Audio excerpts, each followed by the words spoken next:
हैरान होकर पूछा, वैसे क्या वो नौकर सभी शिक्षकों को व्यंजन उनके घर में देने नहीं आते? आपको भोजनालय में जाकर खाने की जरूरत थोड़ी है। बड़े मौर्य संत जी धीरे से मुस्कुराए। मैं चाहूंगा कि तुम मुझे आज दावत दो। क्यों? शिरीन ने पूछा। बड़े मौर्य संत जी ने अपनी हथेलियों में से काले गुलाब के फूलों को प्रकट करते हुए अपना हाथ आगे बढ़ाया और उनकी नाजुक सुगंध चारों तरफ फैल गई। मैंने तुम्हारे लिए ये फूल इकट्ठा किए हैं। ये लगभग 70-80 फूल है। क्या अब आपको मुझे भोजन नहीं करवाना चाहिए? शिरीन ने कहा, ठीक है, मेरी तरफ से आपको दावत। महर्षि विद्यालय में परोसा गया नाश्ता सच में शानदार था। शिरीन अपने वादे से पीछे नहीं हटी, क्योंकि उसने उदारता से भोजन को पूरी मेज पर देने का आदेश दे दिया था। सभी व्यंजन बड़े मौर्य संत जी के पसंदीदा व्यंजन थे। बड़े मौर्य संत जी ने मेज के चारों ओर एक नजर डाली और बड़े खुश हुए। शिरीन, तो मेरी प्राथमिकताओं को बहुत अच्छी तरह से जानती है। शिरीन अपनी खुशी को रोक नहीं सकी। अब और कुछ मत कहना, हमें दोस्त बने कई साल हो गए। जैसे ही वो अपनी बात खत्म करने वाली थी, भवन में अचानक सन्नाटा छा गया। एक साफ आवाज कोई कहते हुए सुना जा सकता था, आकाशी ऋषि व्यास साहू जी पधार रहे हैं। जी क्या हो रहा है? मौर्य अधिपति जी यहाँ भोजन कक्ष में है और महल मालिक जी भी यहाँ हैं। और इसी तरह गपशप तो जारी रही, लेकिन भवन के सभी छात्रों ने उनके आगमन पर उनका अभिवादन करने के लिए फर्श पर घुटने टेक दी, ठीक उसी तरह जैसे उन्होंने कुछ क्षण पहले बड़े मौर्य संत जी के आगमन पर किया था। शिरीन का दिल तेजी से धड़क रहा था। उसने दरवाजे की दिशा में मुड़कर महल मालिक को प्रवेश करते हुए देखा। उनके साथ दूत पुष्पित दास भी थे। शिरीन को अचानक सर में दर्द होने लगा। ये कोई हैरानी वाली बात नहीं थी कि सभी प्रतिभाशाली लोग भोजन कक्ष में आने में संकोच कर रहे थे। ऐसे लोगों का आना अक्सर बड़ी परेशानी का कारण बन जाता था, क्योंकि सभी लोगों को उनका अभिवादन करने के लिए घुटने टेकने पड़ते थे। तभी महल मालिक ने पूरे भवन में देखा और फिर उनकी नजर उस मेज पर रुक गई जहां शिरीन बैठी हुई थी। उसने मुस्कुराते हुए बड़े मौर्य संत जी का अभिवादन किया। मौर्य अधिपति, तुम भी यहाँ हो? बड़े मौर्य संत जी थोड़ा निराश महसूस कर रहे थे। उन्हें लग रहा था कि महल मालिक की उपस्थिति हाल ही में एक डरावनी भूत की तरह हो गई थी, जो उनके चारों ओर घूमता रहता था। मन की निराशा को दबाकर उन्होंने एक छोटी मुस्कान लाकर कहा, मुझे उम्मीद नहीं थी कि महल मालिक जी भी यहाँ छात्रों के साथ विनम्रता से भोजन साझा करने आएंगे। महल मालिक ने हल्की सी मुस्कान के साथ उन्हें देखा और कहा, ऐसी कई चीजें हैं जिनकी आपको उम्मीद नहीं है। आकाशी ऋषि व्यास साहू जी यहाँ यहाँ बहुत दूर नहीं। कलावती देवी महल मालिक का अभिवादन करने के लिए खड़ी हो गई। महल मालिक घूमे और उस मेज की ओर चले गए जहाँ कलावती देवी बैठी थी। कलावती देवी जाहिर तौर पर भोजन मेज पर सजाकर तैयार बैठी थी। उसने एक भव्य दावत तैयार की थी और पूरी मेज को तरह तरह के व्यंजनों से भर दिया था। आकाशी ऋषि व्यास साहू जी, क्या आप इतने व्यंजनों से संतुष्ट हो जाएंगे? कलावती देवी उनकी स्वीकृति मांग रही थी। ये बुरा नहीं, ये सभी मेरे पसंदीदा व्यंजन हैं। इन्हें तैयार करवाना तुम्हारे लिए एक परेशानी रही होगी। बैठो और मेरे साथ खाओ। महल मालिक ने अपने व्यक्तिगत बर्तन निकाले और कलावती देवी के साथ स्वादिष्ट भोजन करना शुरू कर दिया। शिरीन अपनी मेज पर बैठ गई और उसे मेज पर खाना देखकर भूख नहीं लग रही थी। बड़े मौर्य संत जी वास्तव में भोजन का आनंद ले रहे थे। वो अक्सर इतनी विचारशील होने के लिए शिरीन की तारीफ कर रहे थे। बड़े मौर्य संत जी मुस्कुराए, मुझे अब इन सब से एलर्जी नहीं है। आप इसे अपनी इच्छा के अनुसार मंगवा सकती हैं। ठीक है। शिरीन एक और अतिरिक्त व्यंजन बनाने का आदेश देने को उठी। बड़े मौर्य संत जी अचानक खड़े हुए। ये मुझे करने दो, मुझे तुमसे ऐसे इतना सारा काम नहीं करवाना चाहिए। वो खिड़की पर आदेश देने को आगे बढ़े। कुछ क्षण बाद वो 2 व्यंजनों को लेकर लौटे। मीठी और खट्टी चटनी में पकाई गई खारे पानी की मछली और लहसुन के साथ तली गई गोभी की सब्जी। दोनों व्यंजन शिरीन के सबसे पसंदीदा थे। ये पहले भोजनालय में नहीं मिलते थे, लेकिन जब शिरीन यहाँ आई तो उसने रसोइये को व्यंजन को बनाना सिखा दिया। शिरीन के सामने दोनों गर्मा गर्म व्यंजन ताज़ा परोसे गए। शिरीन ने आखिरकार अपनी भूख वापस पा ली थी। हालांकि शिरीन अभी भी थोड़ा परेशान थी। मुझे याद है कि आपको कुछ भी मीठा और खट्टा खाना पसंद नहीं है। आपको लहसुन के साथ परोसे जाने वाले व्यंजन भी नापसंद है। वो व्यंजन निजी तौर पर उसके सामान्य पसंदीदा थे, लेकिन वो अपने पिछले जीवन में नमित गुप्ता के सामने कभी भी इन चीजों को नहीं खाती थी, क्योंकि नमित गुप्ता अपने भोजन को खाने में काफी नखरे दिखाया करता था और चीजों की एक बहुतायत सूची थी जो उसे खाने में नापसंद थी। बड़े मौर्य संत जी खुश थे। उन्होंने अपनी पलकें उठाई। मुझे और क्या क्या नापसंद है, क्या आपको सब याद है? शिरीन उनकी खास प्राथमिकताओं में से अच्छी तरह से परिचित थी, इसलिए उसने कहा, मैं इसे कैसे भूल सकती हूँ। आपको लहसुन, अदरक, अजवाइन और लौंग बिल्कुल पसंद नहीं। आप सिर्फ हल्के प्याज के साथ तले हुए बैंगन खाना पसंद करते हैं। सूची जारी रही। बड़े मौर्य संत जी ने उसे प्यार भरी नजर से देखा और आह भरी। मुझे नहीं पता कि ऐसी बहुत सी चीजें हैं जो मुझे नापसंद है। मुझे ये भी नहीं पता था कि मैं इतने नखरे करता था और फिर भी आपको मेरी सभी पसंद इतनी अच्छी तरह से याद है। शिरीन ने कुछ नहीं कहा और वो सिर्फ मुस्कुरा दी।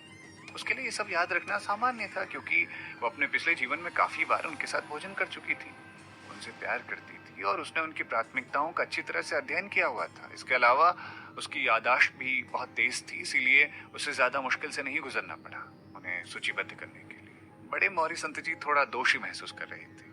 शिरीन हमेशा अपने पिछले जीवन में उनकी प्राथमिकताओं के बारे में बहुत सोचती थी और अपनी पसंद को दबा देती थी, इसीलिए वो मुश्किल से शिरीन की भोजन संबंधी आदतों पर ध्यान दे पाई थी। उन्हें सिर्फ कुछ व्यंजन याद थे जो उसे पसंद थे। उनकी आंखें थोड़ी झिलमिला उठी। वो जानते थे कि उन्हें उसके साथ ज्यादा आक्रामक नहीं होना चाहिए वरना वो भाग जाएगी। अगर ऐसा हुआ तो वो दोबारा कभी दोस्त नहीं बन पाएंगे और फिर वो अपनी आखिरी उम्मीद भी खो देंगे।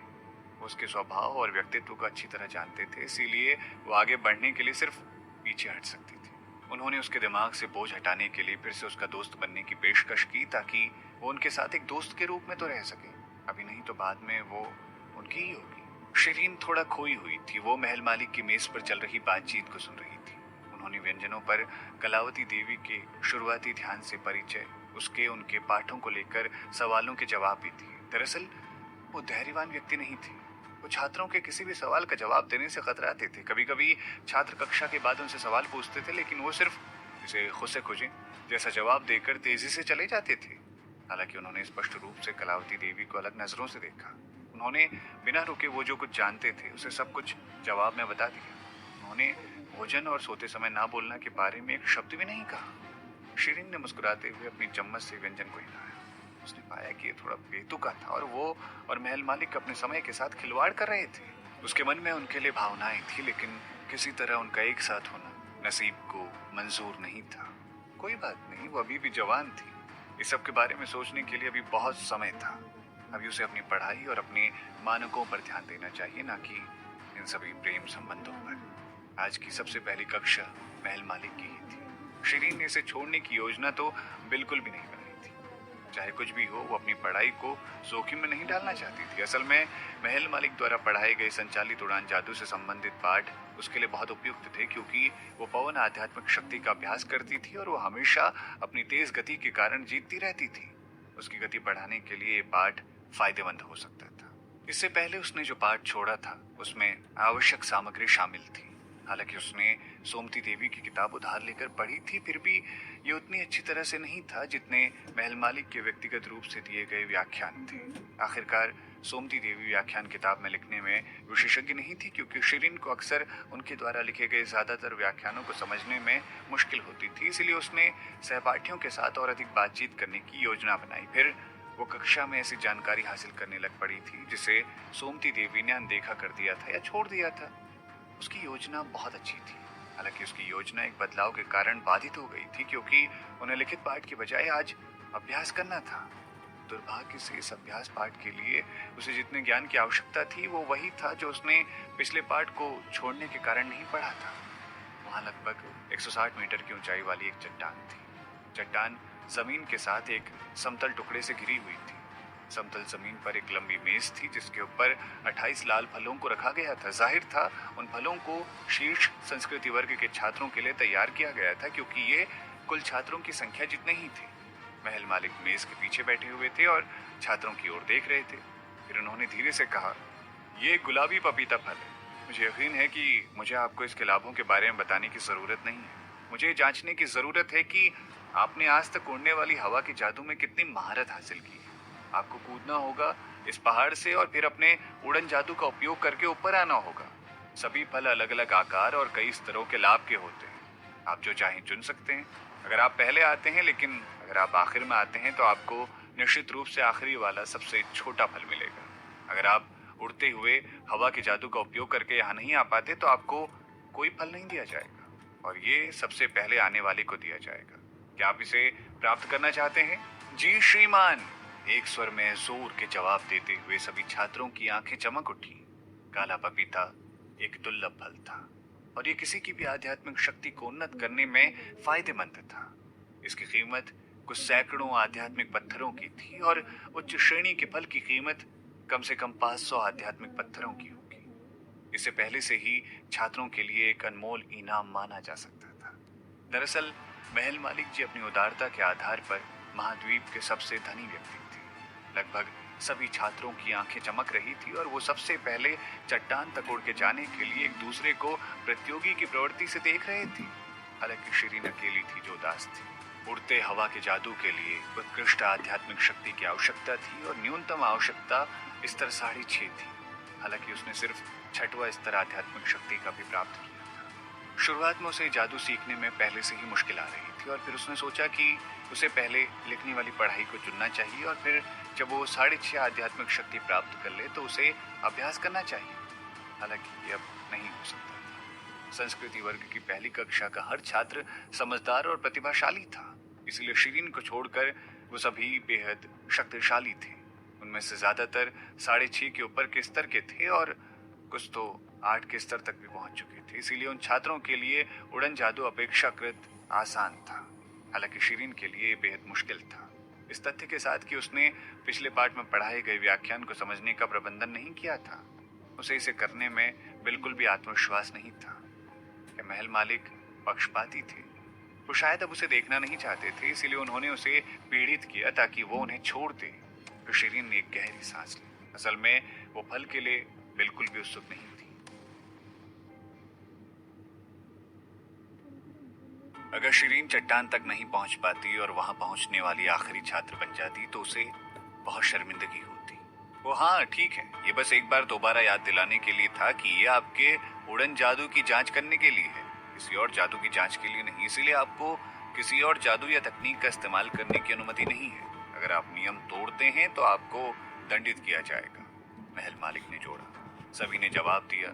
महल मालिक के पास एक जोड़ी तेज आंखें थी, इसलिए किसी में भी शरारत करने का साहस नहीं था। इसीलिए शिरीन को महर्षि विद्यालय में आने के बाद से अब तक की सबसे बड़ी बाधा का सामना करना पड़ रहा था।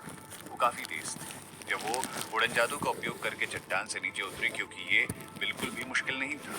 सबसे खराब दृश्य शायद उसकी मुद्रा थी जब उसने इस तथ्य को छिपाने के लिए उड़न जादू का उपयोग करने का नाटक किया। जब वो चट्टान से कूदी थी वैसे भी स्पष्ट नहीं था। हालांकि उसे सच में मुश्किल समय का सामना करना पड़ा, क्योंकि अब उसे उड़ान भरने की जरूरत थी। इस तरह के एक मुश्किल जादू को अंजाम देना आसान नहीं था। भले ही उन्होंने सिद्धांतों की मूल अवधारणा में महारत हासिल कर ली। शुरू में जब सबने जादू का प्रयोग करना शुरू किया तो हर कोई अनाड़ी लग रहा था। उनकी तुलना उड़ती पतंग के टूटने योग्य धागे से की जा सकती थी। हालांकि उन्होंने धीरे धीरे सीखा और अपनी गलतियों को सुधारने में कामयाब रहे। थोड़ी देर बाद उनमें से कुछ एक एक करके चट्टान पर चढ़ गए। जमीन पर कम और कम सहपाठी थे, लेकिन शिरीन अभी भी पर्याप्त ऊंचाई तक उड़ान भरने का प्रबंधन नहीं कर पाई थी। उसने बुनियादी ज्ञान में महारत हासिल नहीं की थी और उसकी आध्यात्मिक शक्ति भी कम थी। अंत में वो लगभग 30 मीटर ऊंची उड़ान भरने के बाद गिर गई। 1 घंटे बाद जमीन पर उसके अलावा और कोई नहीं बचा था। यहाँ तक कि कक्षा का सबसे घटिया छात्र भी उड़कर वहां पहुंच चुका था। अब वो जमीन पर अकेली थी। चट्टान में सभी ने अपना फल प्राप्त कर लिया था।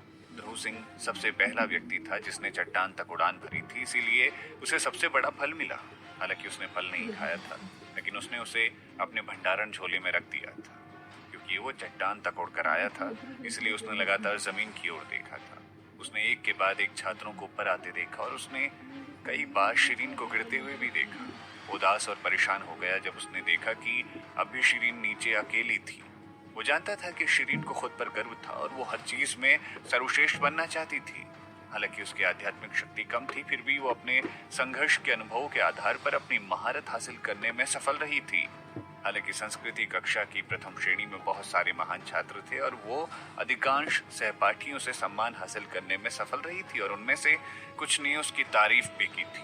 उन्होंने लड़ाई के दौरान उसकी बुद्धिमत्ता और निपुणता की तारीफ की थी। उन्होंने उसकी तारीफ की क्योंकि वो विरोधियों की तुलना में शुरू में कमजोर और कम आध्यात्मिक शक्ति वाली होने के बावजूद इतने सारे चमत्कार करने में कामयाब रही थी।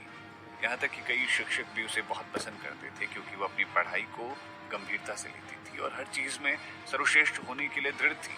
शिरीन हमेशा जानती थी कि वो क्या चाहती थी। और भले ही उसकी आध्यात्मिक शक्ति बाकियों की तुलना में खास तौर से कम थी, उसके सीखने की चाह कक्षा में एक सितारे की तरह चमकने के लिए काफी अच्छी थी। वो इतनी गर्व और मजबूत वाली व्यक्ति थी, वो आखिरी कैसे आ सकती थी? हालांकि वो असल में आखिरी थी जनता की नजर में। ये निश्चित रूप से उसके लिए एक दुखदाई अनुभव था। ध्रुव सिंह ने कभी ये होने की कल्पना नहीं की थी। वो मदद नहीं कर सका, लेकिन शिरीन को एक निर्देशित संचार भेजा। शिरीन, अपनी टेलीपोर्टेशन और युद्धकला तकनीक के साथ ऊपर आ जाओ। मुझे नहीं लगता कि वो अंतर देख पाएंगे। पहले ऊपर आ जाओ। सोमती देवी भी परेशान थी। वो चट्टान के किनारे पर टिकी हुई थी और शिरीन के ऊपर नहीं आ पाते देखकर उसे बहुत बुरा लग रहा था। वो मदद नहीं कर सकी, लेकिन उसने चुपके से महल मालिक की ओर देखा। महल मालिक जी अपने चेहरे पर चांदी का मुखौटा पहने हुए थे। वो सचमुच वहीं बैठे थे और कुछ नहीं कर रहे थे। कोई भी उनके चेहरे के भाव को नहीं देख सकता था। उनके सामने चाय का बर्तन था। जब प्रतियोगिता पहली बार शुरू हुई तब उन्होंने एक घूंट लिया था। हालांकि ऐसा लग रहा था कि उन्होंने लंबे समय से चाय को छुआ तक नहीं था। सोमती देवी ने अंत में कहा, आकाशी ऋषि व्यास साहू जी, शिरीन वास्तव में बहुत अच्छी है, लेकिन उसकी आध्यात्मिक शक्ति हम सबसे कम है। मुझे लगता है आपको उसे मजबूर नहीं करना चाहिए। महल मालिक ने उसकी ओर देखने की जहमत तक नहीं की और सोमती देवी को तो ये भी पता नहीं था कि उन्होंने उसे सुना है या नहीं। वो अपने सामने जलती हुई अगरबत्ती को देख रही थी। उन्होंने पहले उल्लेख किया था कि अगरबत्ती के पूरी तरह से जलने से पहले जो कोई भी यहाँ ऊपर तक नहीं आ पाएगा उसे असफल माना जाएगा और उसे दंडित किया जाएगा। उन्होंने ये उल्लेख नहीं किया था कि सजा क्या होगी, लेकिन सभी ने माना कि उनकी पिछली दंड की शैली के आधार पर यह निश्चित रूप से बहुत मुश्किल होगा। शायद हारने वाले को फिर से इस सजा के लिए निश्चित भूमि पर भेज दिया जाएगा।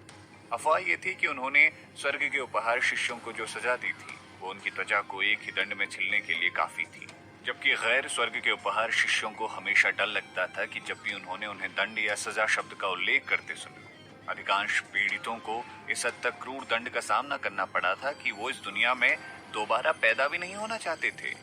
तो इस बार वो किस तरह की सजा देंगे? सोमती देवी गुस्से में बेहद पागल हो चुकी थी। आखिरकार उसने कुछ ऐसा देखा जो दूसरों ने पहले कभी नहीं देखा था। उदाहरण के लिए उसने महल मालिक को शिरीन को खाना खिलाते हुए देखा था। उसने शिरीन को आकाशी ऋषि व्यास साहू जी को फर्श पर पैर दबाते हुए देखा था। उसने देखा था कि वो दोनों हाथ में हाथ डाले एक साथ घूमते रहते थे। हालांकि उन्होंने स्पष्ट किया था कि ये सिर्फ एक नाटक था, लेकिन सोमती देवी समझ सकती थी कि वो नाटक नहीं कर रहे थे, लेकिन वो वास्तविकता में हो रहा था।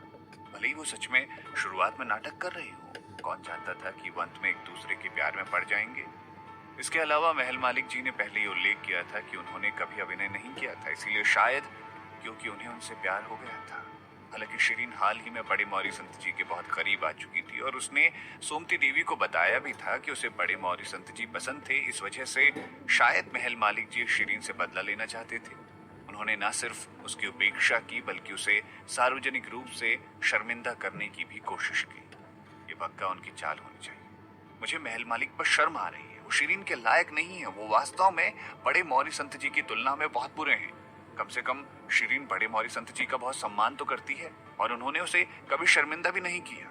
सोमती देवी गुस्से से बहुत पागल हो रखी थी और उसने अपना संतोष व्यक्त करने के लिए ध्रुव सिंह को एक निर्देशित संचार संदेश भेजा। ध्रुव सिंह उसके साथ एक ही टोली में था और उसने जवाब दिया, तुम सही हो, महल मालिक जी शिरीन के लायक ही नहीं है, लेकिन बड़े मौर्य संत जी भी उतने अच्छे नहीं थे। ये मत भूलो कि वो मेरे दादाजी से बड़े हैं। शिरीन को अपनी उम्र का व्यक्ति ढूंढना चाहिए। महल मालिक मेज के पीछे हाथ में एक प्याली पकड़े हुए थे। उनकी उंगलियां पीली पड़ चुकी थी क्योंकि उन्होंने उस चाय के प्याले को कसकर जकड़ लिया था। हालांकि उन्होंने चट्टान से नीचे की ओर नहीं देखा, लेकिन वो उसे पिछले प्रयासों की तुलना में और भी ज्यादा कोशिश करते हुए देख सकते थे। वो उठी और फिर गिर गई बार बार। हालांकि वो पिछली कोशिशों की तुलना में अधिक ऊंची उड़ान भर पा रही थी, फिर भी वो शीर्ष ऊंचाई तक नहीं पहुंच सकी। बाकी छात्र चट्टान के किनारे पर से उसे देख रहे थे। शिरीन हाल ही में बहुत ध्यान आकर्षित कर चुकी थी, इसीलिए हो सकता है कि कुछ लोग उसे पसंद ना करें, क्योंकि वो अभी भी संस्कृति कक्षा की प्रथम श्रेणी में नौसिखिया थी। कई सहपाठी उसके प्रति सतर्क रहते थे, इसीलिए इस समय कई लोग उस पर हंस भी रहे थे। उनमें से कुछ उसे मुश्किल समय बिताते हुए देखकर उसका हौसला बढ़ाने के लिए जयकारे भी लगा रहे थे। बेशक उसने कई दोस्त भी बनाए थे जो अब परेशान और दहशत की स्थिति में थे, क्योंकि वो उसकी मदद नहीं कर सकते थे। शिरीन ने इस तरह के शर्मनाक पल का सामना पहले कभी नहीं किया था। उसका दिल मानो उबलते पानी का एक बर्तन था, क्योंकि उसने महल मालिक के असली इरादों का पता लगा लिया था। वो बहुत पागल हो रखी थी और अपना ध्यान और ऊर्जा केंद्रित करने का प्रबंधन नहीं कर पा रही थी। कोई फर्क नहीं पड़ता कि उन्होंने कितने जादू सीखे, उन्हें खुद को शांत रखने की जरूरत थी, लेकिन वो थोड़े समय में ऐसा नहीं कर पा रही थी। खासकर कई बार नाकाम होने के बाद वो और भी उदास हो गई थी। वो जानती थी कि वो खुद को वहां तक नहीं पहुंचा सकती, लेकिन वो हार नहीं मानना चाहती थी। उसने हमेशा हर चीज में अपना अच्छा किया था, क्योंकि उसे बाद में पछतावा करना पसंद नहीं था, भले ही वो अपना सर्वश्रेष्ठ प्रयास देने के बाद भी सफल ना हो सके। हालांकि जब सभी लोग वहां ऊपर पहुंच गए तो आखिरकार वो खुद को शांत रखने में सफल रही। वो जानती थी कि मेज पर जलती हुई जो अगरबत्ती थी वो लगभग पूरी तरह से जल चुकी थी। हालांकि उसने अब ज्यादा परवाह नहीं की, क्योंकि उसने खुद को दंड के लिए तैयार कर लिया था। लेकिन क्या वो उसे दंडित करेंगे? क्योंकि वो शांत हो गई थी। उसके मस्तिष्क ने उसकी विफलताओं के कारकों का तेजी से विश्लेषण किया और फिर उसके लिए अगले प्रयास को जारी रखने के अनुभव का निष्कर्ष निकाला। दूसरों ने उसे सिर्फ कई बार उठते और गिरते हुए देखा, लेकिन वो जानती थी कि उसमें सुधार हुआ था, क्योंकि वो हर प्रयास के साथ और ऊंची उड़ान भर सकती थी। बेशक उसने ध्रुव सिंह के निर्देशित संदेश को सुना था, लेकिन शिरीन ने उसके सुझाव का पालन करने से इनकार कर दिया। उसने अपने पूरे सीखने के दौरान चालबाजी करने के बजाय अपने सही रास्ते का पालन करने का फैसला किया। वो जानती थी कि उसने जो भी ज्ञान और कौशल हासिल किया था वो हमेशा उसके थे, और वो खुद को और दूसरों को मूर्ख नहीं बनाना चाहती थी। इसके अलावा बाकी कौशल के साथ वहां उड़कर जाने में गर्व करने लायक क्या था? महल मालिक बहुत चौकस थे और वो शायद उसे पकड़ने का इंतजार कर रहे थे। ये और भी शर्मनाक होगा अगर ये सार्वजनिक रूप से उजागर कर दी जाती थी, अगर वो टेलीपोर्टेशन तकनीक का इस्तेमाल करती है तो। जब उसने कोशिश करना जारी रखा तो अचानक महल मालिक ने उसे एक निर्देशित संदेश भेजा। मैं तुम्हें दंडित नहीं करना चाहता। टेलीपोर्टेशन और उड़न जादू के साथ में इस्तेमाल करके तुम ऊपर आ जाओ। शिरीन ने जवाब नहीं दिया। कौन जानता था कि वो क्या योजना बना रही थी? वो बहुत ही तेज थी और उसने अब उनसे बात ना करने का फैसला किया था। शिरीन, इस पागलपन को रोक दो, पहले ऊपर आओ। उन्होंने एक और निर्देशित संदेश भेजा। शिरीन ने ऐसे नाटक किया जैसे उसने फिर से कुछ नहीं सुना। उसने बहुत कोशिश की, क्योंकि वो अपनी क्षमताओं से खुद को साबित करना चाहती थी। वो एक सही जीत चाहती थी। अगर वो नाकाम होती तो वो बिना अपराध बोध के असफल होना चाहती थी। एक बार जब उसका दिमाग शांत हो गया तो वो अपनी सारी ऊर्जा तेजी से इकट्ठा करने में कामयाब रही। जब उसने फिर से उड़न जादू की शुरुआत की तो वो सीधे चट्टान के किनारे तक उड़ पाई, क्योंकि उसे चट्टान पर मजबूती से खड़े होने के लिए और 10 सेंटीमीटर ऊपर जाना था। दुर्भाग्य से वो चूक गई और फिर से चट्टान से गिर गई। सब चिल्लाए। शिरीन ने अपनी आंखें थोड़ी बंद कर ली और उसने देखा कि अगरबत्ती अपने सिरे तक जल चुकी थी। जब वो वहां से गिर रही थी, इस तरह उसने फिर से प्रयास करने का मौका खो दिया था। वो आखिरकार नाकाम हो गई थी। जब वो गिर रही थी तभी अचानक तेज हवा आई और उसने उसे सहारा दिया। उसका शरीर जो पहले गिर रहा था अब चट्टान पर पड़ा हुआ था। वो अंत में चट्टान के ऊपर मजबूती से खड़ी हो गई थी। चट्टान के शीर्ष जमीन पर कदम रखते ही अगरबत्ती जल गई। शिरीन, तुम सबसे अच्छी हो। सोमती देवी तेजी से आगे बढ़ी और अपने चारों ओर एक घेरा बनते हुए देखा। शिरीन, ये बुरा नहीं है, आप सच में अद्भुत हैं। आप यहाँ तक सिर्फ छठे स्तर की आध्यात्मिक शक्ति के साथ उड़ान भरकर पहुंची हैं। ध्रुव सिंह उत्साहित थे। उसके कई सहपाठी उसे बधाई देने के लिए आगे आए। बेशक उनमें से कुछ ने उसे शर्मिंदा होते हुए भी देखा था। जिन्होंने देखा वो या तो चुप रहे या व्यंग्यात्मक रूप से कुछ कहते रहे। उन लोगों का उनकी हंसी उड़ाने की कोशिश करने का कारण ये था कि वो महल मालिक को उसके प्रति कठोर होने की कोशिश करते हुए देख सकते थे। इसीलिए उन्होंने महल मालिक का साथ देने का फैसला किया। अब मुझे पता है कि तुम्हारी आखिरी वाली कोशिश भी बधाई की हकदार है। मैंने सोचा कि वो हमेशा नंबर 1 रहेगी। वो शायद ऊंचाइयों से डरती है, लेकिन वो एक ही उड़ान में यहाँ नहीं पहुंच पाई थी। क्या ये मायने रखता है? बेशक वो सच में एक छोटा आराम लेने के बाद यहाँ तक पहुंचने में कामयाब हुई है। ये यहाँ एक बार कोशिश करने पर पहुंचने से बेहतर है। अगर आप विशेषज्ञ नहीं है तो बात करना बंद करो। सोमती देवी, जो कभी कायर हुआ करती थी, आखिरकार गुस्से से पागल हो चुकी थी। वो आदमी सोमती देवी के साथ बहस नहीं करना चाहता था, इसीलिए उसने महल मालिक को देखा। महल मालिक निर्णय लेने वाले थे। वो जो कहते थे वो हमेशा मायने रखता था। महल मालिक ने शिरीन की ओर देखा। उसने सच में इस बार अपना सर्वश्रेष्ठ दिया था, क्योंकि उसके कपड़े पूरी तरह से गीले हो चुके थे। वो एक बंदूक की तरह सीधी खड़ी थी और अपने मुंह को हल्का सा घुमाकर उन्हें घूर रही थी। उसने हमेशा उनकी आंखों में देखने से बचने की कोशिश की और वो हर समय उनसे बचने की भी कोशिश करती रही थी। हालांकि उसने आखिरकार उनकी आंखों में आंखें डालकर देखा, लेकिन वो ये नहीं बता सके कि वो खुश थी या गुस्से में पागल हो चुकी थी। उन्होंने एक गहरी सांस ली और कुर्सी से उठने के बाद लापरवाही से कहा, अगरबत्ती के बुझने से पहले आपने चोटी पर कदम रख दिया था, इसे सफल होना माना जा सकता है। एक बार जब उन्होंने बात खत्म की तो सोमती देवी ने तुरंत सराहना की, शिरीन शिरीन, आपने कर दिखाया, बधाई हो। फिर उसने उन लोगों की ओर देखा जो अभी अभी शिरीन के प्रति असभ्य थे। देखो, मैंने तुमसे कहा था ना कि वो इसे कर लेगी, तुम्हें बस जलन हो रही है। वो आदमी शर्मा गया और आगे कुछ नहीं बोला। महल मालिक ने शिरीन के पीले चेहरे को देखा, उसे पसीना आ रहा था और उसके बाल अस्त व्यस्त हो रहे थे। महल मालिक अंत में उठ खड़े हुए और अपनी आस्तीन लहराई। मेज पर रखा फल शिरीन की ओर उड़ गया। ये तुम्हारा इनाम है। बेशक ये सबसे छोटा फल था। उसका रंग भी उतना सुंदर नहीं था जितना बाकी फलों का था। हालांकि ये एक दुर्लभ फल था और वो इसके लायक थी। फल शिरीन के पास उड़ता हुआ आया, लेकिन उसने इसे नहीं लिया। दुर्भाग्य से फल जमीन पर गिर गया और कुछ टुकड़ों में टूट गया। आसपास की हवा तुरंत इसकी सुगंध से भर गई। महल मालिक ने उसकी ओर देखते हुए अपनी आंखें से खोली। तुम ये क्या कर रही हो? शिरीन ने अपनी ठुड्डी को ऊपर उठाया और लापरवाही से कहा, मैं यहाँ अकेले नहीं आई थी। मेरे गिरने पर किसी ने मेरी मदद की थी। इस प्रकार मैं सफल नहीं हुई। मैं इस फल को नहीं लेना चाहती हूँ। सब दंग रह गए। उन्हें उम्मीद नहीं थी कि वो अभी ऐसा कहेगी। हर किसी में अपनी असफलता को स्वीकार करने का साहस नहीं था और हर कोई ये स्वीकार नहीं कर सकता था कि उन्हें इस समय मदद मिलेगी तो वो खुशी खुशी ले लेंगे। आखिरकार हवा का झोंका लगभग तुरंत आया और चला गया और कोई भी इसे देख नहीं सका था। लड़की वाकई बहादुर थी। जो लोग पहले उसकी आलोचना कर रहे थे उन्होंने अब अपना मुंह बंद कर लिया था और वो उसकी ईमानदारी की चुपके से तारीफ कर रहे थे। महल मालिक ने शायद इससे इतना ज्यादा ईमानदार होने की उम्मीद कभी नहीं की थी। उन्होंने उसकी ओर देखा और पूछा, शिरीन, क्या आप जानती हैं कि पाठ पूरा ना कर पाने का क्या दंड है? शिरीन ने अपना सर हिलाया और शांति से उत्तर दिया, नहीं, लेकिन क्योंकि एक नियम है तो महल मालिक जी कोई भी आदेश दे सकते हैं। महल मालिक हैरान थे। उन्होंने फिर से उसके चेहरे की ओर देखा। चेहरे पर पसीने की वजह से उसके हल्के फुल्के श्रृंगार की परत गायब हो गई थी। वो अभी भी पीली लग रही थी और उसके होंठ वैसे ही दिख रहे थे। उसकी आंखों के चारों ओर हल्के काले घेरे को देख सकते थे। हालांकि उसने अपने शरीर को सीधा करने की कोशिश की थी, लेकिन वो देख सकते थे कि वो थक चुकी थी। उन्होंने अचानक पूछा, क्या तुम रात भर जागती रही हो?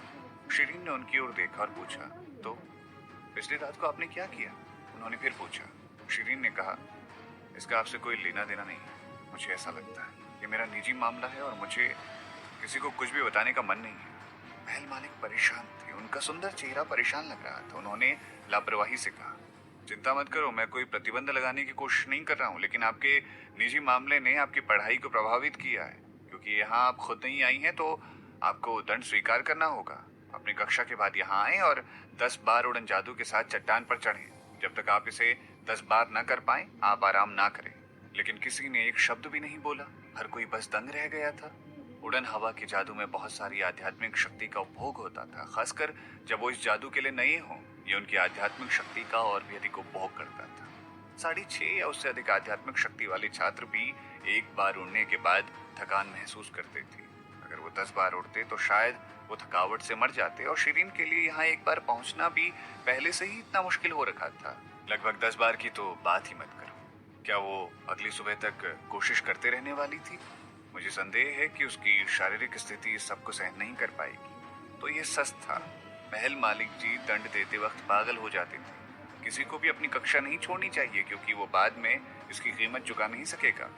बेशक शिरीन ये जानती थी। उसके दिल में एक उबलती हुई लहर उठ रही थी, लेकिन उसने इस सबको अपने मन में दबा दिया। वो मुस्कुराई और बोली, ठीक है, सजा जितनी कड़ी होगी उसका फैसला उतना ही पक्का होगा और उन दोनों के बीच की सारी गांठें काट दी जाएंगी। महल मालिक उदास थे और उन्होंने उसकी आंखों में देखा। उन्होंने सोचा कि क्या उनसे कोई सीमा पार हो गई थी।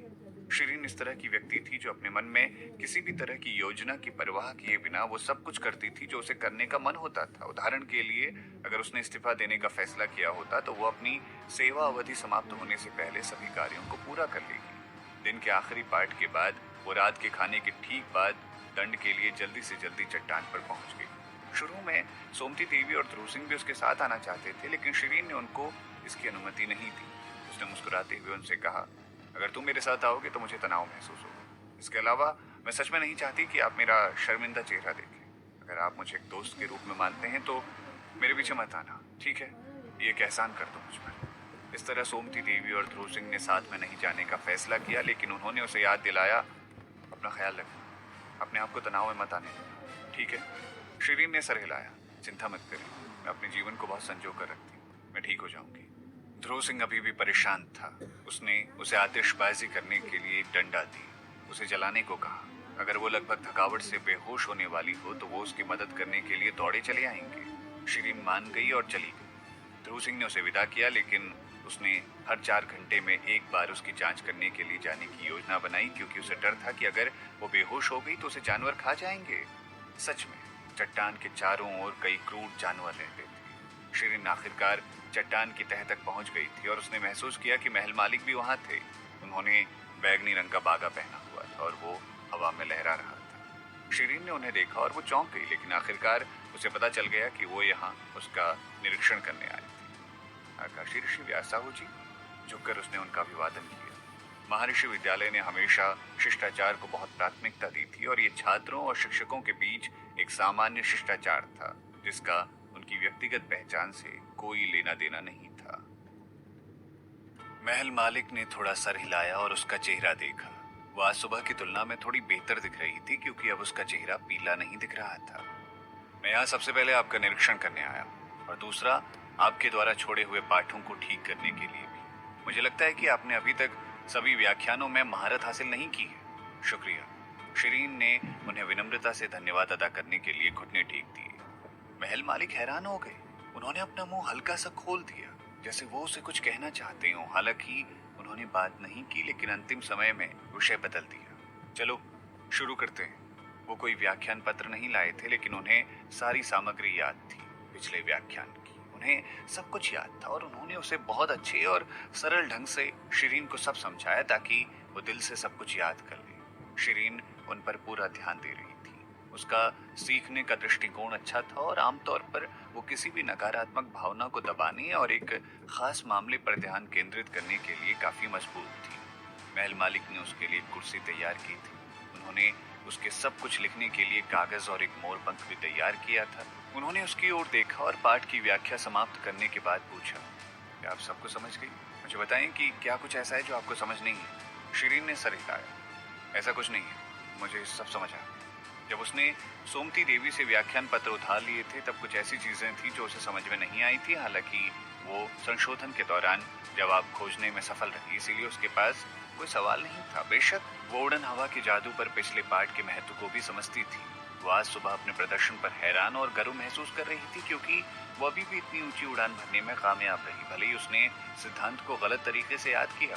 शिरीन, आप नीचे के सिद्धांतों की व्याख्या और अध्ययन करने की कोशिश कर सकती हैं और उनमें से उड़ान भरने का रास्ता खोज सकती हैं। आप अभ्यास करने की कोशिश कर सकती हैं और मैं आपको बताऊंगा कि क्या कुछ गड़बड़ है या नहीं। महल मालिक एक पत्थर पर बैठ गए। उन्होंने उसकी ओर देखा। शिरीन ने कुछ नहीं कहा, लेकिन वो उनकी बात मान गई। ठीक है। इसके बाद उसने खुद को तैयार करना शुरू कर दिया। महल मालिक के अनुसार उसे पहले अपने दिमाग को शांत करना था। इसके बाद उसे अपनी सारी आध्यात्मिक शक्ति को अपने अंगों तक पहुंचाना था। वो 1-2 दिन से सोई नहीं थी। आज सुबह भी उसने गहन प्रशिक्षण किया था। उसका काफी पसीना बह रहा था जब उसने अपनी सारी आध्यात्मिक शक्ति को अपने अंगों तक पहुंचाने की कोशिश की। महल मालिक के हाव भाव बदल गए। उन्होंने सीधा उसके हाथ पकड़ लिए और कहा, रुको। शिरीन खुद को प्रशिक्षित होने के लिए मजबूर कर रही थी। उसकी बात सुनकर उसने फौरन से अपनी आंखें खोली और फौरन उनका हाथ हटा दिया। वो पीछे हट गई। आप ये क्या कर रहे हैं महल मालिक जी? महल मालिक ने उसकी ओर देखा। उन्हें लगा जैसे वो अपने और उनके बीच एक रेखा खींचने की कोशिश कर रही थी, शायद क्योंकि वो अचानक उसके प्रति विनम्र हो गई। लेकिन कुछ तो गलत हो रहा है। पुष्पित दास के मुताबिक वो अब तक बहुत परेशान हो जानी चाहिए थी। फिर उसे अपना गुस्सा और दुख उन्हें दिखाना चाहिए था। शायद वो रो भी सकती थी। उसे अब तक उनकी परवाह हो जानी चाहिए थी और उन्हें शिरीन को वापस पाने से पहले उसे थोड़ा आराम करने देना चाहिए और अधिक धैर्य रखते हुए उसे थोड़ा समय देना चाहिए। हालांकि वो न रोई, न उन पर गुस्सा निकाला, बल्कि वो तो शांत थी। ऐसा लग रहा था कि मानो उसके दिमाग में कोई और योजना चल रही हो, जिससे वो असहज महसूस कर रही हो। वो ये जानते थे कि वो उनकी परवाह करती थी। उन्हें बस उसके अंदर के प्रेम को जगाने और अपने प्रति उसके अंदर भावनाएं उत्पन्न करने की जरूरत थी। उत्तेजक तो उनके पास था, लेकिन वो उनसे और दूर होती जा रही थी। उन्होंने उसकी ओर देखा। पिछली रात वो उनसे पहले वहां से निकल आई थी, तो वो पूरी रात कैसे जाग सकती थी? शिरीन ने झुंझलाया और उनकी तरफ देखा, जैसे कि वो सिर्फ उसे परेशान कर रहे हों। महल मालिक ने बोलना जारी रखा। आज आप खराब प्रदर्शन कर रही हैं और मुझे लगता है कि यह आपकी नींद की कमी के कारण है। मुझे लगता है कि आप आज सुबह किए गए प्रशिक्षण से भी थक गई हो, इसीलिए आपकी शारीरिक स्थिति शायद उड़ान शुरू करने के लिए आपका समर्थन करने में सक्षम नहीं थी। उन्होंने अपनी आस्तीन से एक लाल फल निकाला, जैसे कि एक जोकर एक कबूतर को टोपी से निकालता है। ये लो, तुम्हारे लिए है। वो एक काला पपीता फल था, जो आज सुबह इनाम के रूप में बाकियों को दिया गया था। किसी भी अन्य व्यक्ति को दिए गए फल की तुलना में बहुत बड़ा था। शिरीन ने इसे स्वीकार नहीं किया और अपना सर हिलाया। ये इनाम? मैंने कुछ हासिल नहीं किया। आपको इसे मुझे नहीं देना चाहिए। फिर उसने अपने भंडारण झोले में से एक गोली निकाली और उसे निगल लिया। ये गोली ऊर्जा को बहाल रखने में बहुत मददगार थी और शिरीन ने हर बार थकने पर अपनी ऊर्जा को बढ़ाने के लिए इस गोली का इस्तेमाल किया था। महल मालिक ने धीरे से अपना हाथ और फल पीछे हटा लिया। वो एक विशेषज्ञ थे। वो ये जानते थे कि ये गोली वास्तव में उसकी ऊर्जा को बहाल करने के लिए काफी थी, भले ही वो उनके द्वारा दिए गए फल जितनी अच्छी ना हो। महल मालिक ने उसके पीले चेहरे को देखा और आह भरी। तुम आज अच्छी नहीं लग रही। वापस जाओ और आराम करो। कल वापस आ जाना। शिरीन को भी लगा कि उसकी हालत अच्छी नहीं थी। आखिरकार उसने एक दिन भी आराम नहीं किया था और उसने बहुत गहन प्रशिक्षण भी किया था, इसीलिए वो समझौता करने को तैयार थी। इसीलिए वो आराम करने का अवसर भी ले रही थी। वो मान गई। ठीक है, आपका बहुत बहुत धन्यवाद। और वो वहां से चली गई। महल मालिक वहीं खड़े रहे और उसे दूर जाते हुए देखते रहे। वो दुखी हो गई। शुरू में वो उसे कुछ समझाना चाहते थे, लेकिन अंत में उन्होंने हार मान ली थी। उन्होंने अपने हाथों को देखा और महसूस किया कि शिरीन उनकी अपेक्षा से कहीं अधिक कमजोर थी। आखिर उसे हुआ क्या था? मेरे भगवान जी, आप इतनी जल्दी घर क्यों आ गई? पुष्पित दास ने उनकी वापसी पर उनका स्वागत किया। क्या आपने उसे अकेले अभ्यास करने के लिए छोड़ दिया? क्यों मेरे भगवान जी? उसके साथ अकेले बातचीत करने का क्या ये सबसे अच्छा मौका नहीं था? आपको इसे जाने नहीं देना चाहिए था। महल मालिक ने उसकी एक झलक ली। मेरे पीछे आओ। इस तरह पुष्पित दास ने जल्दी से महल मालिक के घर का पीछा किया। घर में प्रवेश करने के बाद से महल मालिक चुप रहे और सर से पांव तक पुष्पित दास को देखते रहे। पुष्पित दास झुक गए और पूछा, मेरे भगवान जी, मैं आपकी कैसे मदद कर सकता हूँ? पुष्पित दास, बेहतर होगा कि तुम मेरे पास आओ और मुझे बताओ कि इस रणनीति का उपयोग करके तुमने कितनी लड़कियों को पाया है। वो किस तरह की लड़कियां थी? दो, मेरे भगवान जी। एक ठंडे स्वभाव की थी और दूसरी अभिमानी थी। चलो मुझे दोनों कहानियों के बारे में विस्तार से बताओ। ये सब सुनकर मैं ऊब गया हूँ। चलो शुरू हो जाओ। परिणाम स्वरूप पुष्पित दास ने अपनी कहानियां सुनाना शुरू की। असल में वो एक तरह के चुलबुले आदमी थे। महल मालिक के दूत बनने से पहले वो एक आकर्षक और चुलबुले व्यक्ति थे। उन्होंने अनगिनत लड़कियों को रिझाया था और उनकी एक बड़ी अजीब आदत थी। लड़की जितनी आसानी से उसके लिए गिरती थी, वो उतनी ही आसानी से उसे छोड़ देते थे। एक बार की बात थी, वो कहीं शराब पी रहे थे और एक महिला कर्मचारी के चक्कर में वो पड़ गए। उन्होंने उसे पाने की बहुत कोशिश की, लेकिन उसने कभी भी उनकी तरफ देखने की जहमत तक नहीं उठाई। शुरू में वो उसे सिर्फ चिढ़ाना चाहते थे और अगर वो अपने आधे बिस्तर पर भी उन्हें सोने देती तो शायद वो उसे छोड़ देते। हालांकि उस महिला ने उनकी उपेक्षा की और इस चुनौती भरे व्यवहार ने उन्हें उसकी ओर और भी ज्यादा मोहित महसूस करवाया। वो कर्मचारी कोई बहुत सुंदर लड़की भी नहीं थी, लेकिन जैसे तैसे दिन बीतते गए उन्होंने उसे और भी आकर्षक पाया। वो पीड़ित थे क्योंकि वो उसे नहीं पा सके और आखिर में उन्हें एहसास हुआ कि वो उनके लिए इस दुनिया की सबसे सुंदर महिला थी। वो जिन सुंदर लड़कियों को जानते थे, उनमें से कोई भी उस महिला के आकर्षण को हरा नहीं सकती थी। पुष्पित दास उस ठेके के रोज के ग्राहक बन गए थे। उन्होंने सिर्फ उस सुंदर लड़की को देखने के लिए कई तरीके आजमाए, लेकिन उस लड़की ने उनकी तरफ देखने की जहमत तक नहीं उठाई। एक दिन पुष्पित दास ने हार मानने का फैसला कर लिया, क्योंकि उन्हें एहसास हुआ कि वो उसे कभी पा नहीं सकेंगे, चाहे वो कितनी भी कोशिश क्यों ना कर ले। इस तरह उन्होंने एक महीने तक ठेके में ना जाने के लिए खुद को नियंत्रित करने की कोशिश की। एक महीने बाद उन्होंने उस खूबसूरत जगह को अलविदा कहने के लिए आखिरी बार ठेके पर जाने का फैसला किया। हैरानी की बात यह थी कि जब वो वहां गए तो वो सुंदर लड़की की आंखों में आंसू देख सकते थे। उस लड़की ने उनसे कारण भी पूछा कि वो इतने लंबे समय से ठेके पर क्यों नहीं आए थे। पुष्पित दास भ्रमित थी। उन्होंने महिला से पूछा, क्या तुमने मुझे याद किया? नतीजतन महिला ने अपना सर हिलाया और फिर उनकी बाहों में चली आई। तभी से एक प्रेम कहानी शुरू हो गई। बेशक पुष्पित दास एक चुलबुले किस्म के आदमी के रूप में पैदा हुए थे। कुछ महीने एक साथ बिताने के बाद उन्होंने महसूस किया कि वो महिला उतनी भी अच्छी नहीं थी जितनी उन्होंने कल्पना की थी। हालांकि उनकी इतनी कोशिश करने की वजह से उसे पाने की मुश्किलों के कारण, इससे पहले कि वो धीरे धीरे उसकी कमजोरी के बारे में अधिक से अधिक पता लगा पाते, वो एक दूसरे से दूर हो चुके थे। उदाहरण के लिए उस लड़की के पैर थोड़े बड़े थे, उसकी नाक ज्यादा ऊंची नहीं थी और उसका स्वभाव वास्तव में बहुत खराब था। इसीलिए उन्होंने उस महिला के साथ संबंध तोड़ने का फैसला किया, जो उनके लिए कभी हद से ज्यादा सुंदर हुआ करती। वो पहली बार इस खास रणनीति का उपयोग कर रही थी। बेशक पहली बार में वो जानबूझकर ऐसा नहीं कर रहे थे, लेकिन प्रभाव काफी अच्छा था। इसीलिए उन्होंने अपने अनुभव को जल्दी से बयां कर दिया और फिर इसे दूसरी महिला पर लागू किया। दूसरी महिला एक शूरवीर महिला थी। वो बेहद घमंडी थी, जैसे कि वो एक चट्टान के ऊपर उगने वाली एकमात्र फूल हो जो कई नायकों को आकर्षित करने के काबिल हो।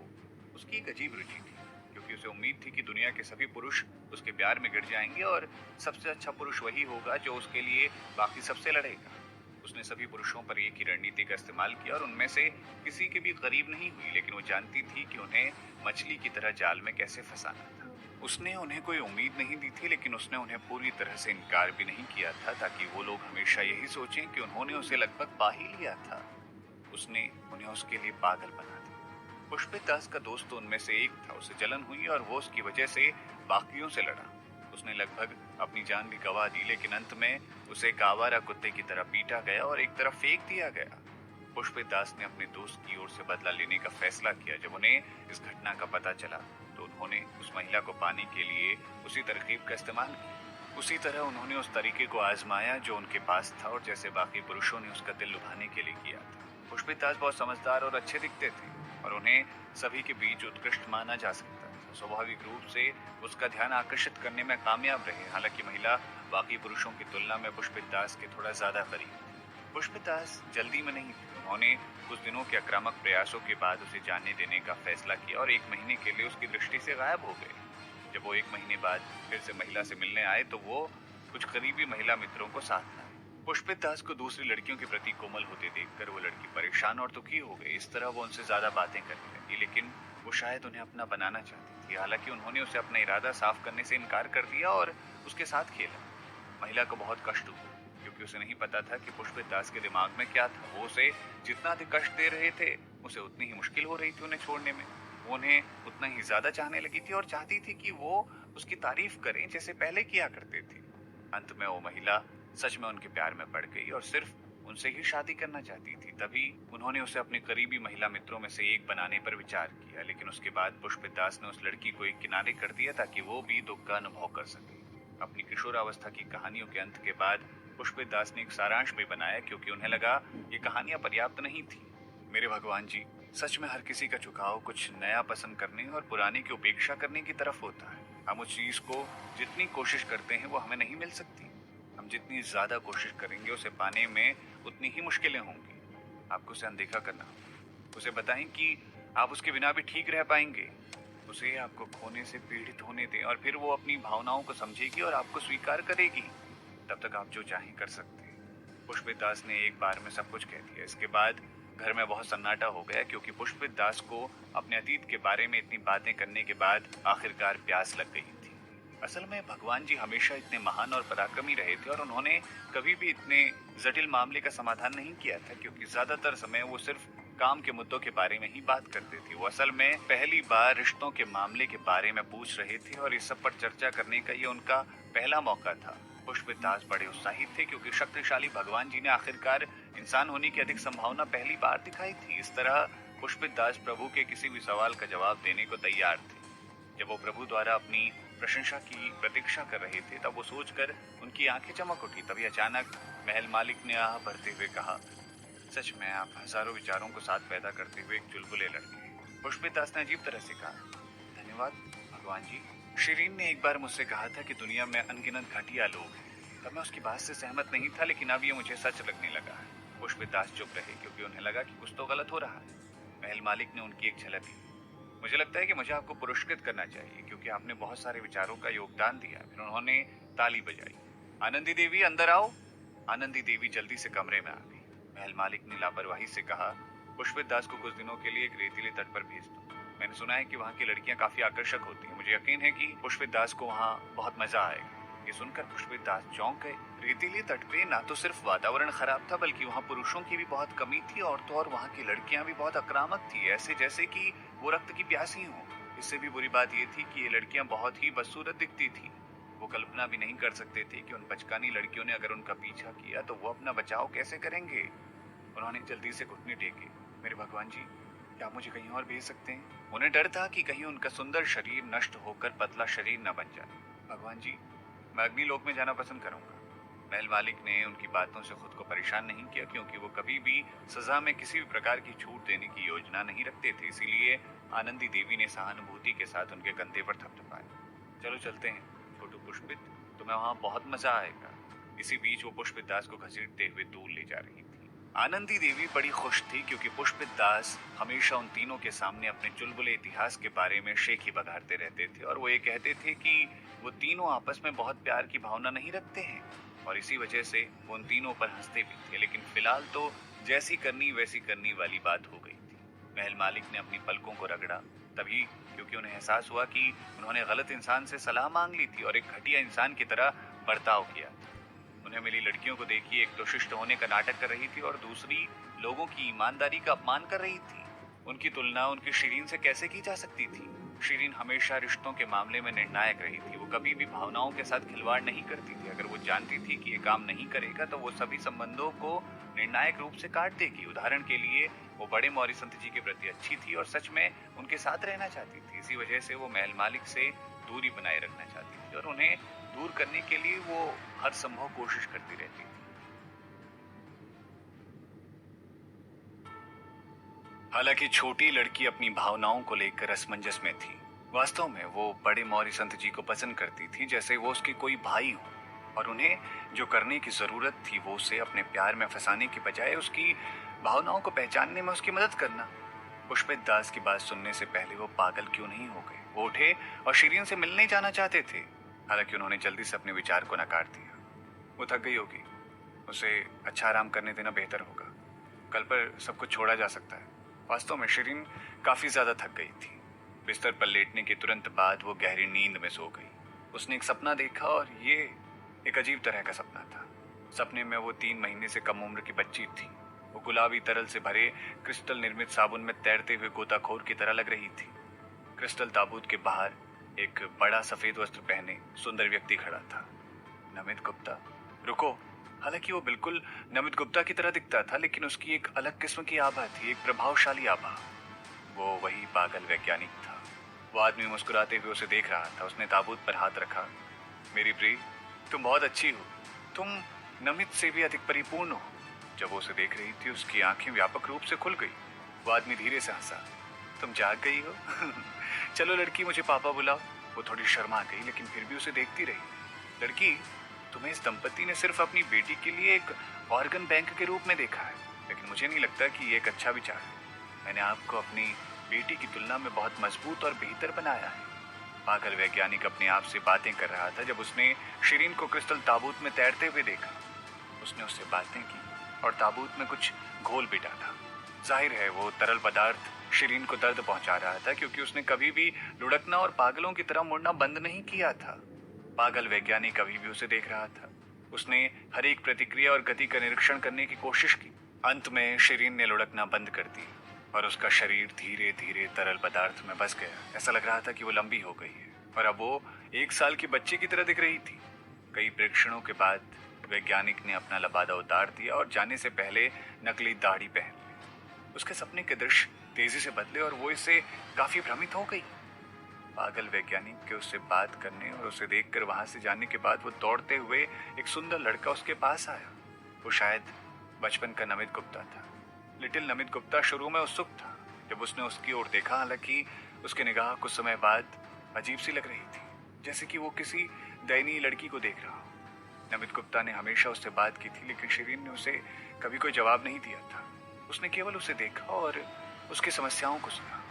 जब उसने उसे अपने विचार साझा करने लगभग समाप्त कर दिए तो उसने अपनी मुट्ठी भी जकड़ ली और कहा, मुझे समीर जोड़े से नफरत है। वो बहुत स्वार्थी है। हम दोनों क्लोन हैं, लेकिन वो हमें इंसानों के रूप में बिल्कुल नहीं देखते हैं। वो केवल आपको एक ऑर्गन बैंक की तरह देखते हैं, जिससे उनकी बेटी को जब भी आवश्यकता होगी किसी भी अंग को दान के लिए तो वो आपका इस्तेमाल कर लेंगे। शिरीन को शायद मुक्का मारने की उसकी क्रिया दिलचस्प लगी, क्योंकि वो पहली बार ताबूत में मुस्कुराई थी। नमित गुप्ता आश्चर्यचकित हुआ और आगे बढ़ा। वो क्रिस्टल ताबूत पर झुक गया। अरे तुम मुस्कुराई, तुम आखिरकार मुस्कुराई, तुम बहुत प्यारी हो, तुम्हें पता है। उसने तरल पदार्थ में नजर डाली और उसका छोटा हाथ गलती से क्रिस्टल ताबूत की दीवार पर दब गया। नमित गुप्ता ने जल्दी से क्रिस्टल ताबूत पर हाथ रखा और कहा, मेरा तुमसे एक वादा है, मैं तुम्हें इस तरह से पीड़ित नहीं होने दूंगा। मैं तुम्हें बचाऊंगा, मैं तुम्हें एक बेहतर जीवन जीने दूंगा। दृश्य फिर बदल गया। शिरीन को ताबूत से बाहर निकाला जा रहा था। वो डरी हुई लग रही थी, क्योंकि वो पहली बार ताबूत से बाहर आ रही थी। इस प्रकार उसने उस आदमी को कसकर गले लगा लिया जिसने उसे बाहर निकाला था। पागल वैज्ञानिक ने उसके लिए अच्छे कपड़े तैयार कर रखे थे और वो धीरे से मुस्कुराया। बेटी, तुम मुझे पसंद करती हो ना, मुझे पापा बुलाओ। उसने अपनी बड़ी आंखों से उसकी ओर देखा और बोली, मुझे पापा बुलाओ। पागल वैज्ञानिक हैरान था। शिरीन को एक कमरे में ले जाया गया और एक दूसरे बच्चे के साथ बिस्तर पर रख दिया गया। तब शिरीन ने महसूस किया कि वो दूसरा बच्चा बिल्कुल उसके जैसा दिखता था। उनके बीच एकमात्र अंतर ये था कि उस दूसरे बच्चे की गर्दन पर एक लाल जेड लटका हुआ था। उसने जेड को पकड़ने के लिए अपना हाथ बढ़ाया, लेकिन पागल वैज्ञानिक ने उसे रोकने के लिए तुरंत उसे मारा। शिरीन को बहुत दर्द हो रहा था, लेकिन उसने अपने होठों को कस लिया और रोई नहीं। छोटे से पलंग के पास एक जोड़ा रखा था। वो दोनों बच्चों को देख रहे थे, बिल्कुल एक जैसे। दंपत्ति पागल वैज्ञानिक को देखकर उसके साथ बाहर निकल पड़े, जैसे कि वो किसी वस्तु का मोल भाव कर रहे हों। कुछ क्षण बाद लिटिल नमित गुप्ता दौड़कर अंदर आ गया और बिस्तर के किनारे पर झुककर दोनों बच्चों को देखा। दोनों बच्चे बिस्तर पर रेंग रहे थे। उन्होंने एक जैसे कपड़े पहन रखे थे, लेकिन फर्क सिर्फ इतना था कि एक ने जेड पहन रखा था और दूसरे ने नहीं। लिटिल नमित गुप्ता कुछ देर से उन्हें देख रहा था और फिर उसने दाई से कुछ लाने को कहा। दाई के कमरे से चले जाने के बाद उसने जल्दी से दूसरे बच्चे का जेड उतारकर दोनों की अदला बदली कर दी। जेड पाकर शिरीन बड़ी खुश हुई। जब वो जेड के साथ खेल रही थी, लिटिल नमित गुप्ता ने उसके सर पर थपथपाया। मैंने वादा किया था, मैं तुम्हें सबसे अच्छी जिंदगी दूंगा। अचानक लिटिल नमित गुप्ता वहां से भाग गया, जैसे उसे कुछ याद आ गया हो। कुछ देर बाद पागल वैज्ञानिक लौट आया। वो बिस्तर के पास आकर खड़ा हो गया और एक पल के लिए बच्चों को देखा और अचानक मुस्कुरा दिया। इसके बाद उसने शिरीन की गर्दन से जेड को निकाल दिया और दूसरे बच्चे को वापस पहना दिया। फिर वो लिटिल शिरीन के सर पर थपकी देता है और धीरे से कहता है, मेरी प्रिय, तुम मेरे सबसे अच्छी और उत्तम आविष्कार हो। तुम्हारा भविष्य उज्जवल होगा। तुम केवल एक अमीर परिवार की बेटी कैसे बन सकती हो? तुम टॉप जीनियस बनोगी। नमित तो है ही बेवकूफ, उसने मेरी योजना को लगभग बर्बाद कर दिया था। वो समझ नहीं पा रही थी, लेकिन केवल उसे देखती रही, क्योंकि वो अभी भी छोटी थी। तब वो जोड़ा अंदर आया और अपने बच्चे को ले गए। नन्ही शिरीन वहीं बैठी थी और उस जोड़े को जाता हुआ देखती रही। शिरीन एक झटके से सपने से उठ गई। उठकर बैठी और पलंग के खंभे पर झुक गई। ये सपना उन सपनों से अलग था जो उसे आया करते थे। ये बहुत स्पष्ट था और वो जागने के बाद भी उसे स्पष्ट रूप से याद कर सकती थी। उसके माथे पर पसीना आ गया, क्योंकि उसने इस तरह के सपने की उम्मीद नहीं की थी। उसने सपने को याद करने और पुनर्गठित करने की कोशिश की और आखिरकार उसने एक निष्कर्ष निकाला। सपना वास्तविक होना चाहिए था और ये अतीत की उसकी अवचेतन यादें होनी चाहिए। हालांकि जब ये चीजें हुई तब वो बहुत छोटी थी और आखिरकार जब वो बड़ी हुई तो वो इसके बारे में भूल गई थी। आश्चर्यजनक रूप से वो इसे सपनों के माध्यम से याद करने में कामयाब रही। वास्तव में वो क्लोन की हुई बच्ची थी। नमित गुप्ता ने जो उसे बताया वो वास्तविक लग रहा था और जो दृढ़ पत्थर गंगन ने उसे बताया वो भी सच था। नमित गुप्ता ने सोचा कि उसने दोनों बच्चों की अदला बदली कर दी है। हालांकि पागल वैज्ञानिक को इसके बारे में पता था और वो चुपके से उन्हें वापस बदलने में कामयाब रहा। उसने अनुमान लगाया कि नमित गुप्ता को इस सच्चाई का पता नहीं था और उसने सोचा कि वो असली तानिया है। वास्तव में वो असली लड़की नहीं थी, वो पागल वैज्ञानिक द्वारा इंजेक्ट किए गए नए जीन वाली क्लोन बच्ची थी। पागल वैज्ञानिक का दिमाग बहुत सावधान था, क्योंकि उसने नमित गुप्ता के अपराध बोध का इस्तेमाल करके उसे एक प्रशिक्षक के रूप में हत्यारे शिविर में प्रवेश करने के लिए मजबूर किया, ताकि नमित गुप्ता उसकी ओर से क्लोन की रक्षा कर सके।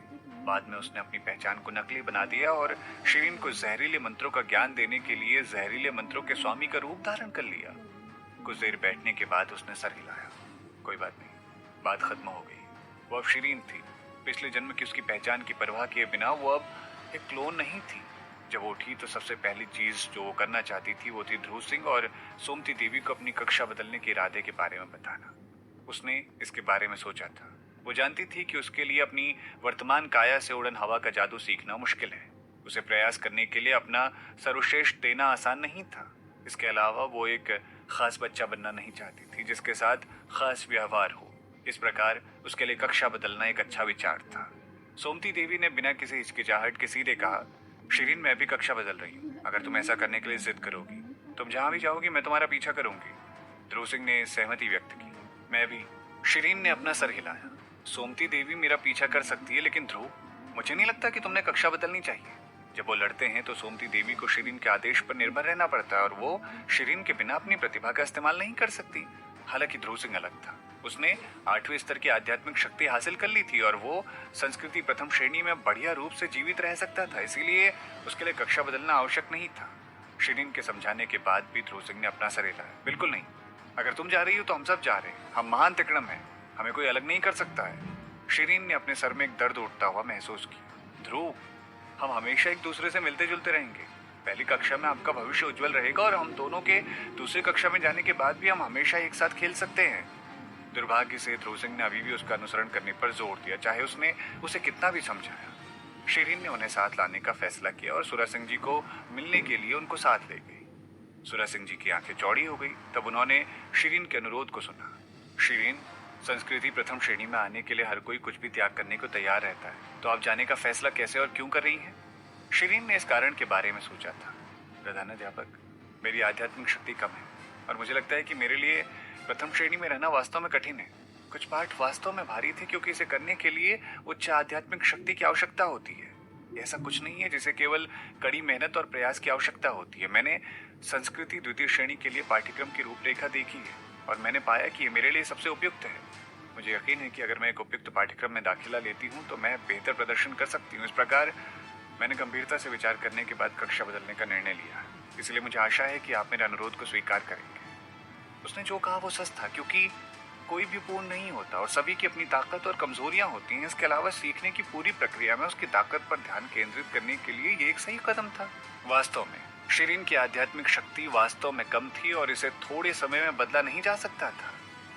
वो एक अद्भुत बच्ची थी और उसने बहुत सारे चमत्कार किए थे, इसीलिए उसे और अधिक उत्कृष्ट व्यक्ति बनाने के लिए एक बेहतर शिक्षा की वो हकदार थी। सुरा सिंह जी जानकारी एकत्र करने में अच्छे थे। वो एक चौकस व्यक्ति थे। वो संस्कृति प्रथम श्रेणी में उसके दिनों के बारे में जानते थे जब महल मालिक ने उसे अपने पाठों के दौरान कठिन समय दिया था, लेकिन बड़े मौर्य संत जी ने उसे बहुत लाड़ प्यार दिया था।